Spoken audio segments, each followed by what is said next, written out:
పుంగనూరులో 6 ఏళ్ల బాలిక హత్య కేసును పోలీసులు ఈ కేసులో 3 నిందితులను అదుపులోకి తీసుకున్నారు. 2 మహిళలు, 1 యువకుణ్ణి పోలీసులు అదుపులోకి తీసుకున్నట్లు హోంమంత్రి అనిత ప్రకటించారు. ఇవాళ ఉదయం పుంగనూరు వెళ్లి మృతురాలి తల్లిదండ్రులను పరామర్శించారు హోంమంత్రి అనిత, మంత్రి రాంప్రసాద్ రెడ్డి. ముందర ఉన్నారు, పాప ఇంటికి వచ్చాం, వాళ్ళ పేరెంట్స్ ని కన్సోల్ చేశాం సార్. ఒక్కసారి వాళ్ళ ఫాదర్ తో మాట్లాడండి సార్, ప్లీజ్ సార్. నమస్తే సార్. గత నెల 29వ తేదీన 6 ఏళ్ల పాప అదృశ్యమయ్యాక 12 పోలీస్ బృందాలు గాలించాయి. కానీ 4 రోజుల తర్వాత సమ్మర్ స్టోరేజ్ లో శవమై కనిపించింది. దీంతో రాజకీయంగా కలకలం రేగింది. అయితే వైసీపీ నేతలు కావాలనే రాజకీయం చేశారని ఆరోపించారు హోంమంత్రి అనిత. వైసీపీ హయాంలో వందల మంది మహిళలపై అత్యాచారం జరిగినా నాటి సీఎం జగన్ ఒక్కరోజు కూడా పరామర్శకు వెళ్లలేదన్నారు.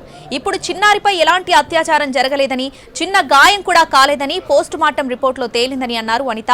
పాప హత్య బాధాకరమని, ఈ కేసులో నిందితులకు కఠిన శిక్ష పడేలా చూస్తామన్నారు. ఇంతమంది అమ్మాయిల మీద అత్యాచారాలు జరిగినాయి, మీరు ఎటువంటి యాక్షన్ తీసుకుంటున్నారంటే ఒక్క రోజు దాని గురించి మాట్లాడే సందర్భం లేదు. ఈ రోజు కావాలని ఇక్కడ రాజకీయం చేయడానికి ఆ పాపం ఆ పిల్ల అత్యాచారం జరగలేదు, నా పిల్లకి మామూలుగా చనిపోయింది, అతి క్రూరంగా చంపేశారని నా తల్లిదండ్రులు బాధపడతా ఉంటే లేదు అత్యాచారం జరిపి చంపేశారు అంటే ఈ రకంగా వాళ్ళు అది కూడా రాజకీయం చేయడానికి చూస్తున్నారు.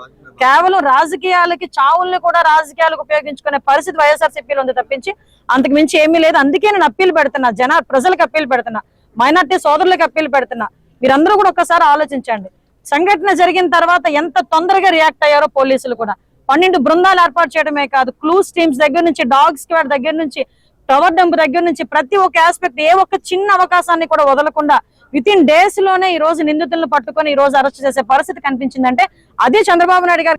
సమ్మర్ స్టోరేజ్ ట్యాంక్ లో మా పాప చూడలేని స్థితిలో, మేము కూడా చూసుకోలేదు మా పాపని, అంత దారుణంగా చేసి చంపి లాస్ట్ కు ఈ మాదిరిగా చేసినారు. దయచేసి వాళ్ళందరినీ కఠినంగా శిక్షించాలని, మరియు చిన్న పిల్లలకు ఎవరు ఈ విధంగా చేయకుండా, ఇంకా మీద ఎవరు పిల్లలైనా ఒకటే, దయచేసి ప్రభుత్వం వారు, సీఎం గారు మేము చేస్తారనే నమ్మకంతో ఎంతో ఎదురు చూస్తా ఉన్నాము.